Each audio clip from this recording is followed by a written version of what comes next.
थोड़े दिन पहले इकरारुल हसन शाह साहब का प्रोग्राम ਸੀਗਾ 14 फरवरी ਨੂੰ ਉਹ ਪੀਰ ਹਕ ਖਤੀਬ ਦੇ ਉਹਨਾਂ ਦੇ ਜਿਹੜੇ ਬਜ਼ੁਰਗ ਨੇ ਸਾਹਿਬ ਮਜ਼ਾਰ ਦੇ ਉੱਥੇ ਮਜ਼ਾਰ ਤੇ ਜਾ ਕੇ ਦੇਖੋ ਕਿਸੇ ਵੀ ਸਾਹਿਬ ਮਜ਼ਾਰ ਦਾ ਮਜ਼ਾਕ ਨਹੀਂ ਉਡਾਉਣਾ ਚਾਹੀਦਾ।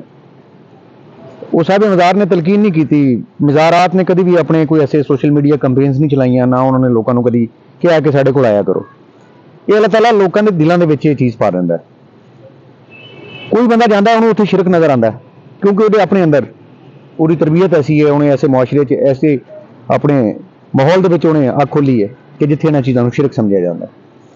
ਕਿਸੇ ਨੇ ਉੱਥੇ ਜਹਾਲਤ ਦੇਖੀ, ਕਿਸੇ ਨੇ ਉੱਥੇ ਉਲਿਆਈ ਦੇਖੀ, ਕਿਸੇ ਨੇ ਉੱਥੇ ਫੈਜ਼ ਦੇਖਿਆ, ਕਿਸੇ ਨੇ ਉੱਥੇ ਲੋਕਾਂ ਦੀਆਂ ਮੁਸ਼ਕਲਾਤ ਹੱਲ ਹੁੰਦੀਆਂ ਦੇਖੀਆਂ, ਕਿਸੇ ਨੇ ਉੱਥੇ ਬੇਰਾਰਵੀ ਦੇਖੀ, ਕਿਸੇ ਨੇ ਉੱਥੇ ਪੰਗਾ ਨਕੜਦੇ ਹੋਏ ਲੋਕਾਂ ਨੂੰ ਦੇਖਿਆ, ਕਿਸੇ ਨੇ ਉੱਥੇ ਜਾਦੂਗਰੀ ਦੇਖੀ, ਕਿਸੇ ਨੇ ਉੱਥੇ ਤਮਾਸ਼ਾ ਦੇਖਿਆ। ਗਰਜ ਹੈ ਕਿ ਜੇ ਉਹ ਇਨਸਾਨ ਦੇ ਆਪਣੇ ਅੰਦਰ ਚੱਲ ਰਿਹਾ ਹੁੰਦਾ, ਜੇ ਸੁਸਾਇਟੀ 'ਚ ਉਹਨੇ ਜ਼ਿਆਦਾ ਉਹ ਟਾਈਮ ਗੁਜ਼ਾਰਿਆ ਹੁੰਦਾ ਨਾ, ਉਸ ਮਾਹੌਲ ਦੇ ਇਨਫਲੂਐਂਸ ਦੇ ਵਿੱਚ ਉਹ ਵੈਸੇ ਹੀ ਸੋਚ ਰਿਹਾ ਹੁੰਦਾ। ਇਹ ਬੜੇ ਬੜੇ ਵਜ਼ੀਰ ਤੇ ਫਕੀਰ ਤੇ ਬਾਦਸ਼ਾਹ ਜਾਂਦੇ ਨੇ ਫਕੀਰਾਂ ਦੇ ਔਲੀਆਵਾਂ ਦੇ ਦਰਾਂ ਤੇ ਜਾਂਦੇ ਨੇ, ਜਾ ਕੇ ਬੜੇ ਇਤਰਾਮ ਦੇ ਨਾਲ ਮੁਹੱਬਤ ਦੇ ਨਾਲ ਝੁਕ ਕੇ ਆਜ਼ੀ ਦੇ ਨਾਲ ਸਲਾਮ ਕਰਦੇ ਨੇ ਕਿਉਂਕਿ ਉਹ ਅੱਲਾ ਦੇ ਦੋਸਤ ਨੇ।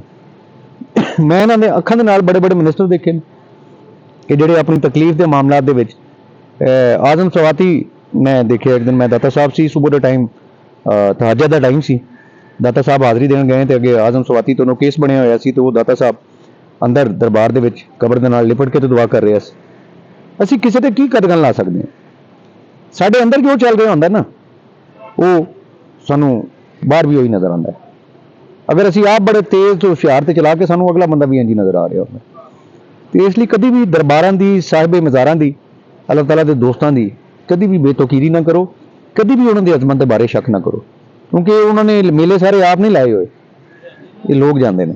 ਅੱਲਾਹ ਤਾਲਾ ਲੋਕਾਂ ਦੇ ਦਿਲਾਂ ਦੇ ਵਿੱਚ ਪਾ ਦਿੰਦਾ। ਜਿਨ੍ਹਾਂ ਨੇ ਸਾਰੀ ਜ਼ਿੰਦਗੀ ਅੱਲਾਹ ਅੱਲਾਹ ਕੀਤਾ, ਅੱਲਾਹ ਤਾਲਾ ਫਿਰ ਲੋਕਾਂ ਨੂੰ ਉਧਰ ਮੋੜਦਾ ਕਿ ਜਾਓ ਮੇਰੇ ਇਸ ਵਲੀ ਦੇ ਕੋਲ ਜਾਓ, ਜਾ ਕੇ ਰੌਣਕ ਲਾਓ, ਇਹਨੂੰ ਮਿਲ ਕੇ ਆਓ।